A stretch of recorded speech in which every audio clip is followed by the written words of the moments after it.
नमस्कार, आप देख रहे हैं मिरर मीडिया और मैं हूं आपके साथ प्रिया पांडे। धनबाद के पूर्वी टुंडी की एक मानसिक रूप से अस्वस्थ नाबालिग बच्ची जो लगभग 2 वर्ष पूर्व भटकते हुए देवघर पहुंच गई थी, अब उसकी पहचान और परिजनों का पता लगाया जा सका है। पिछले 2 वर्षों से बच्ची के परिवार और पते की जानकारी जुटाने का प्रयास किया जा रहा था, लेकिन कोई ठोस साक्ष्य नहीं मिलने के कारण उसकी पहचान नहीं हो पा रही थी। इस दौरान बच्ची को देवघर बाल कल्याण समिति की देखरेख में आवासित रखा गया था।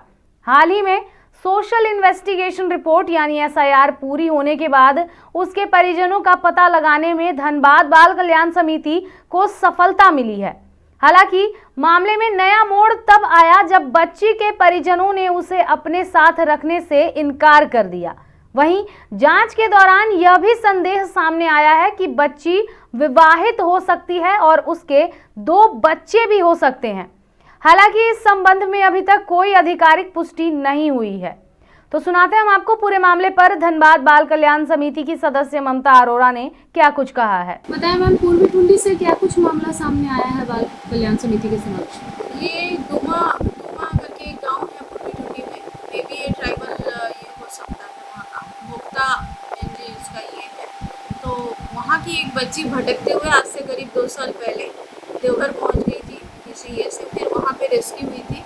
मेंटल कंडीशन इतना साउंड नहीं था बच्ची का, कुछ बता नहीं पा रही थी उस टाइम। अब जाके उसका पता चल गया है कि वो यहाँ की बच्ची है और नॉर्मली एज प्रोसीज्योर देवघर के द्वारा SIR रिपोर्ट कॉल फॉर किया गया था, जो धनबाद DCPO के द्वारा वहाँ सबमिट किया गया।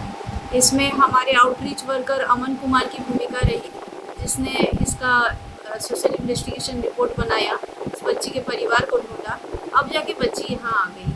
अब हमने बच्ची के पिताजी को बुला के काफ़ी जद्दोजहद करनी पड़ी पिता को यहाँ तक लाने में, और अब हैंडओवर कर दिए हैं, बच्ची को अपना घर मिल गया। बच्ची से बातचीत के दौरान क्या कुछ बातें सामने आई? क्या वो बोल पा रही है सही ढंग से? बोल पा रही है, लेकिन मेंटली उस टाइम अनफिट थी, लेकिन लिख के ज़्यादातर चीज़ें वो अब दे रही है। और अब जाके वहाँ देवघर में भी उसका बहुत अच्छा मेडिकेशन हुआ है। इसमें देवघर CWC की भी भूमिका अच्छी रही और वहाँ पे वहाँ का जो भी कम्युनिकेशन है वो बहुत अच्छा रहा, जिसकी वजह से वहाँ पे सारा इलाज उसका हुआ है और अभी बहुत ये रिकवरी कर चुकी है। आगे की क्या कार्रवाई रहेगी बच्ची को? आगे की अभी तो फिलहाल ये कार्रवाई, बच्ची के पिताजी को बुलाने में बहुत मेहनत करनी पड़ी हमारे DCPO विंग के जो स्टाफ्स हैं उनको। इसमें आउटरीच वर्कर रुपेश कुमार की भूमिका रही, जबकि बच्ची जब यहाँ आई पिता अपने घर में ताला बंद करके भाग चुका था, उसे बच्ची लेना नहीं था।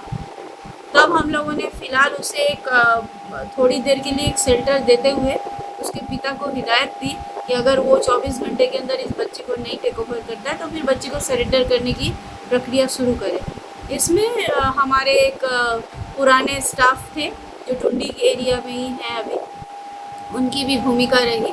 श्रीलाल सोरेन ने उसको लेके आए यहाँ और फिर हमने उसको हैंडओवर किया। भविष्य में अगर उनके पिता उस बच्ची को छोड़ देते हैं या कहीं ऐसे ही जाने के लिए दे देते हैं तो क्या कार्रवाई हो सकती है? नहीं, अभी हम लोग उस पर फॉलोअप रखेंगे, क्योंकि हमारा हमारे लिए हर केस उतना ही इम्पोर्टेंट रहता है।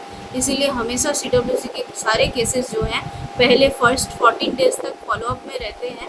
14 डेज के बाद थोड़ा सा फॉलोअप का जो पीरियड है उसको बढ़ाया जाता है, तो उसमें बहुत तरीके का ख्याल हो जाता है। उम्र क्या है बच्ची की? उम्र अभी तो 17 साल है, लेकिन जो हमें अभी यहाँ से पता चल रहा है कि बच्ची शायद शादीशुदा भी है, इसके 2 बच्चे भी, इस तरीके की इन्फॉर्मेशन भी आई है। अभी इस इन्फॉर्मेशन को भी हम खंगालेंगे। अगर इस तरीके का मैटर है, एक नाबालिग बच्ची है जिसके 2 बच्चे हैं, तो फिर उसका क्या कंडीशन है क्या नहीं है, वो बच्चे भी फिर CNCP कैटल में आ जाते हैं अगर उसका कोई देखभाल नहीं करता। तो इसमें काम करना भी बहुत बाकी है, CWC को करेगा। बाल कल्याण समिति पूरे मामले पर नजर बनाए हुए है। समिति का कहना है कि मामले की सभी पहलुओं पर जांच की जा रही है और आगे जो भी तथ्य सामने आएंगे उसके आधार पर आवश्यक कार्रवाई की जाएगी। अब देखते हैं कि आगे क्या कुछ होता है। फिलहाल इसकी पल पल की जानकारी हम आपको यूं ही देते रहेंगे। तब तक के लिए देखते रहें मिरर मीडिया।